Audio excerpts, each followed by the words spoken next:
সুপ্রিয় দর্শক, আসসালামু আলাইকুম।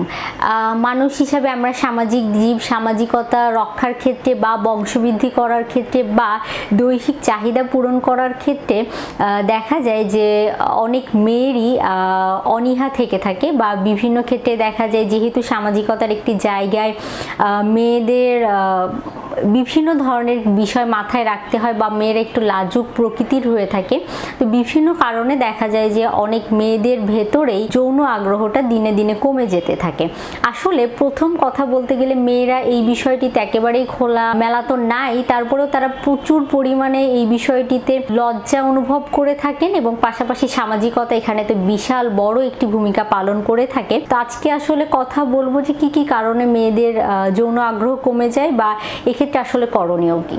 অনেক ক্ষেত্রে সবার প্রথমে যদি ফার্স্ট পয়েন্টটি বলতে হয় সেটি হচ্ছে সামাজিকতা। এই ক্ষেত্রে তারা আসলে নিজেকে এই বিষয়টি থেকে একটু আড়ালে রাখার চেষ্টা করেন। পরবর্তীতে বিভিন্ন রোগের কথা বলতেই হয়, যেমন দেখা যায় যে ডায়াবেটিসের অন্যতম প্রধান কারণ হয়ে দেখা দিতে পারে বা ওভারওয়েট অবিসিটির কারণে হতে পারে, কারোর হরমোনাল ইমব্যালেন্সের জন্য পলিসিস্টিক ওভারিয়ান সিনড্রোম অনেকের মধ্যে দেখা দিতে পারে, সেই ক্ষেত্রে অতিরিক্ত ওজনজনিত সমস্যা তৈরি হতে পারে।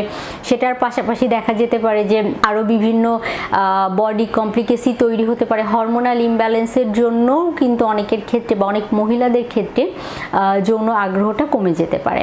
পাশাপাশি দেখা যায় যে অনেকের ক্ষেত্রে বিভিন্ন ধরনের মেডিকেশন চলে বা বিভিন্ন ধরনের ওষুধ ডাক্তার দিয়ে থাকেন অনেক রোগের জন্য, তো সেই ক্ষেত্রে দেখা যায় যে সেই ওষুধগুলোর পার্শ্ব প্রতিক্রিয়ার জন্যও কিন্তু যৌন আগ্রহ অনেক মহিলাদের মধ্যেই কমে যেতে পারে। আবার দেখা যায় যে অনেক ক্ষেত্রে তারা যেহেতু এই বিষয়টি সম্পর্কে খুবই গোপনীয়তা বজায় রেখে চলার চেষ্টা করেন, সেই ক্ষেত্রে তাদের আগ্রহ কম না থাকলেও আগ্রহ দেখা যায় অনেকের মধ্যে মোটামুটি আছে, কিন্তু সেই ক্ষেত্রে তারা এটি প্রকাশ করতে চান না। তো সেই ক্ষেত্রে অনীহা থেকেও দীর্ঘ সময় এই অনেকের মধ্যে আসলে দেখা যায় আগ্রহটা কমে যেতে পারে।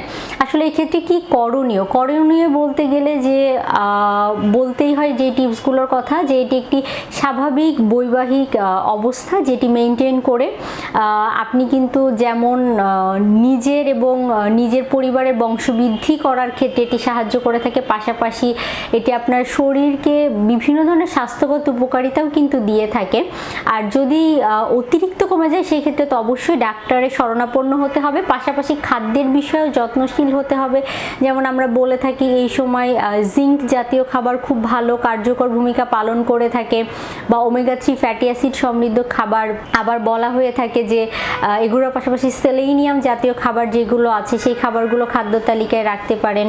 পাশাপাশি একটি সুন্দর লাইফস্টাইল মেনটেন করতে হবে, হেলদি লাইফস্টাইল মেনটেন করতে হবে। সুন্দর লাইফস্টাইল বা হেলদি লাইফস্টাইল বলতে বোঝাচ্ছি অতিরিক্ত ওজন নিয়ন্ত্রণে রাখতে হবে, নিয়মিত একটু স্ট্রেস ফ্রি লাইফ লিড করতে হবে।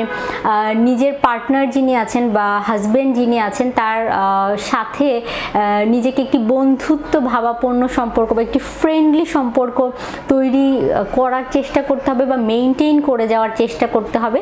তাহলেই কিন্তু দেখা যাবে যে এই জায়গাগুলো থেকে আপনারা বের হয়ে আসার চেষ্টা যদি করেন তাহলে অবশ্যই উপকারিতা পেয়ে যাবেন। ধন্যবাদ।